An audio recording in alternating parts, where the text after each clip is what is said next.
Hey, what's going on, guys? Bass Northwest, and I'm about to show you my family's John boat to bass boat project. As you can see here, this is prior to modification. It's a 15.5-foot 1980 flat bottom John boat, and the first thing we did was ripped out the seats and the styrofoam. Now when you do this, obviously you're going to leave a lot of holes in the boat, and you need to prep those holes and basically fill them in.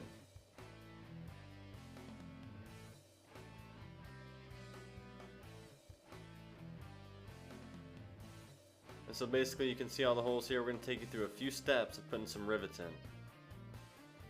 First, grind down the hole, make sure it's bare aluminum and you have a clean surface to work with. And like I said, you're going to have a lot of holes, but this is a surefire way of sealing them up. You have your rivet, a seat tool, which is just a hole drilled into a piece of solid pipe, a finishing tool, and a ball peen hammer, and these are what you're going to use to fill up those holes. So what we did first is we stuck a rivet right through the hole of the boat. We used the seat tool and basically placed it around the rivet and gave it a couple smacks. Right here, when you strike it, it basically just puts that aluminum up against the rivet as close as possible. After that, we peened the head of the rivet. And after a few good strikes, it starts to kind of resemble a mushroom. And the next step is pretty simple. Basically, we used the finishing tool to smooth that rivet back out to kind of make it look a little bit nicer than it was. We kind of rotated the tool in our hand just to make sure it was nice and even. And basically that's your finished product, except it would be on the boat, of course. So what we did was we took the flat side of the ball peen hammer and gave it one good smack just to finish it off. And these next couple pictures here, you can see the finished product. They look pretty good.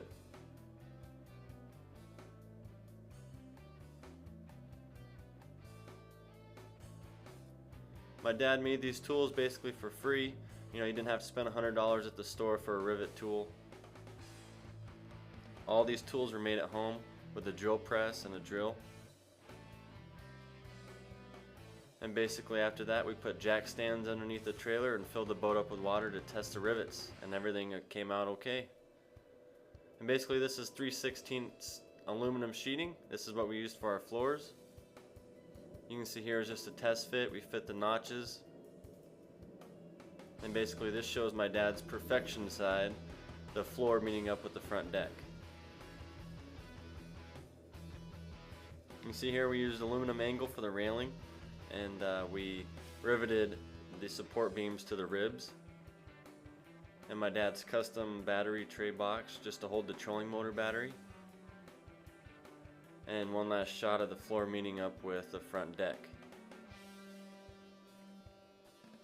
Here you can see it's a 1/4-inch diamond plate, and this is my dad's trolling motor mount that he made. Came out really nice. My next step was to tape off the boat and get it ready for Herculiner. So Herculiner is a little bit expensive, but it's durable. This is after the first coat.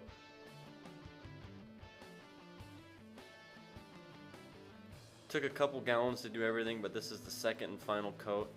Came out really nice. My dad used a sawzall and a skinny blade to cut out the hatches in the diamond plate deck. And basically used a grinder just to soften up the edges to make sure there's no spurs sticking out. My next step was to go ahead and clean off the boat, sand it, make sure there was no loose paint. And I applied some primer. And finally finish it off with the olive drab green finish. Underneath the floor we used Formula 150 building insulation. This doesn't do anything except for if the boat sinks, it'll help keep it afloat to retrieve. But here we finally got our Bass Pro Shop seats and pedestals, so everything was in place. And this is what the boat started to look like, so this is where it got really exciting as you saw the boat take its form. So this is the front deck and the trolling motor mount. Everything's primed and ready for the final coat of Herculiner. the hatch where we keep all of our life jackets and spinner baits and some lures and things like that. Dad's transom that he built, he reinforced, and it's about 3-4 times as strong as it used to be. And this is the front deck in place. As you can see, the trolling motor mount, everything's taped off. And the final coat of Herculiner was applied along with the Minn Kota Edge trolling motor and the Bass Pro seats and pedestals. And this is a finished conversion. I just want to say thanks to my dad. He put in a lot of time and effort and money, and everything came out great. We fish it still today. With the 15 horse on the back, it's actually a pretty sweet little rig with the trolling motor up front. It's very light. You can tow it with a lighter vehicle. I really urge you guys, anyone with the John boat, if you want to get into bass fishing, this is a great way of kind of making your trips a little more comfortable. Please rate, comment, subscribe, and hopefully I'll see you around on YouTube. Thanks for watching Bass in the Northwest, John boat to bass boat conversion. We'll see you guys next time.